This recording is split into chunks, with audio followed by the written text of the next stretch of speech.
महाराज जी के साप्ताहिक कथा संस्करण में आप सभी भक्तों का स्वागत है। आज हम सुनेंगे महाराज जी की एक और लघु कथा, जिसमें हम महाराज जी के कुछ अमृत वचनों के बारे में जानेंगे।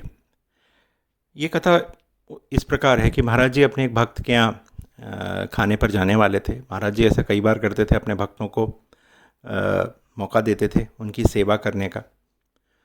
तो जो उनके भक्त थे वो बहुत ज़्यादा नियम वाले थे, तो वो जो भी महाराज जी जब भी उनके घर जाते थे तो वो ये बात सुनिश्चित करते थे कि जो भी खाना हो वो तुरंत बना हो और उनकी जो धर्मपत्नी है उनके द्वारा बनाया गया हो।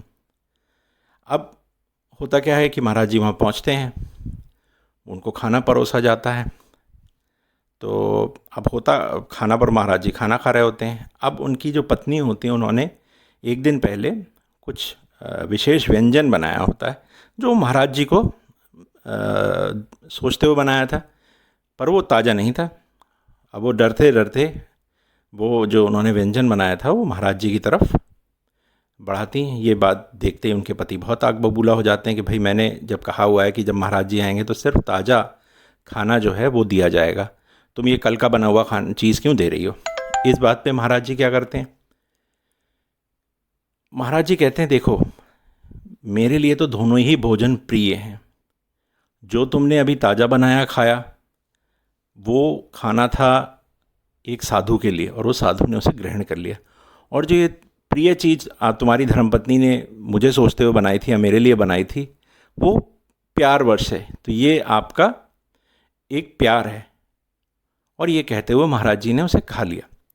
अब इस अमृत वचनों में क्या होता है कि कभी कभी क्या होता है कि हम कोई चीज़ बड़े मन से किसी के लिए बनाते हैं, पर किसी कारणवश उसे देते नहीं हैं, सोचते हैं ताज़ी नहीं है, ये नहीं है, वो नहीं है। पर किसी भी व्यंजन या किसी भी प्रसाद का ताज़ा या महंगा होना ज़रूरी नहीं है, उसमें वो भाव होने बिल्कुल ज़रूरी हैं, जिससे कोई भी भक्त उसे जब हम अपने भगवान के लिए रखे तो भगवान उसे ग्रहण कर लें। चाहे आप सोने का व्यंजन बना के भगवान को रख दीजिए, पर यदि आप में उसमें आपकी प्यार नहीं है, श्रद्धा नहीं है, तो किसी काम का नहीं है।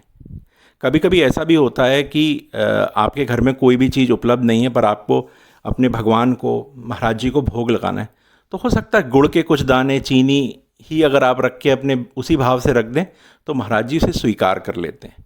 उसमें इस बात की बिल्कुल भी ज़रूरत नहीं है कि कोई आडंबर किया जाए। मैं इस बारे में बार बार कहता हूँ, जो पूजा है, जो हमारा विश्वास है, वो काफ़ी निजी चीज़ है। उसको 10 लोगों के सामने ढंढोरा जब हम पीटते हैं तो चीज़ें खराब हो जाती हैं।